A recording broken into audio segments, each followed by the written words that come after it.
എല്ലാവരും ഫുഡ് കഴിക്കുന്ന തിരക്കിലാണ് കേട്ടോ. നമ്മൾ ആരവും ടീമെല്ലാം ഇവിടെ വന്നിട്ടുണ്ട്. ആരവ എന്തുണ്ട്? ആ പപ്പടം കുഴച്ചിട്ടടിക്കും. അങ്ങനെ വേണ്ടിവരും കേട്ടോ, അത്ര വേണ്ടിവരും കേട്ടോ.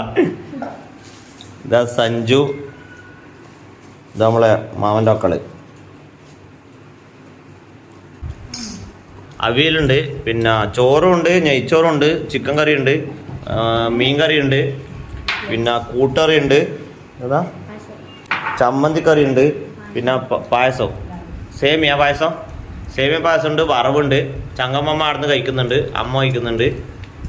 ഇത് നമ്മളെ ഋത്തിക്ക് ഇടുന്ന് കഴിക്കുന്നുണ്ട്. അപ്പോൾ എല്ലാവരും കഴിക്കുന്നുണ്ട്. എന്നിട്ട് ടേസ്റ്റ് ഉണ്ടാ? ആരവേ സഞ്ജു പറയാപ്പാ, ആരവേ സത്യസന്ധമായിട്ട് പറ. സൂപ്പർ അടിപൊളിയാ. മക്കളെല്ലാം രാവിലെ വന്നിന് കേട്ടോ ഇവിടെ. പടക്കം പൊട്ടിക്കാൻ വന്നു. എന്നിട്ട് നമ്മൾ ഫുഡ് കഴിച്ചിട്ടേ പോകണ്ട പറഞ്ഞിട്ട് ഇവിടെ നിന്നു. ഇത് ഫുഡെല്ലാം ഇപ്പം കഴിക്കുന്നു. ചൈതന്യ ഫുഡ് തന്നെ സൂപ്പർ. പപ്പടം പൊട്ടിക്കലേ. നമ്മളെ ചങ്കമ്മ അവിടെ കഴിക്കുന്നുണ്ട് കേട്ടോ. അമ്മേ അമ്മ കഴിക്കുന്നുണ്ട് കേട്ടോ.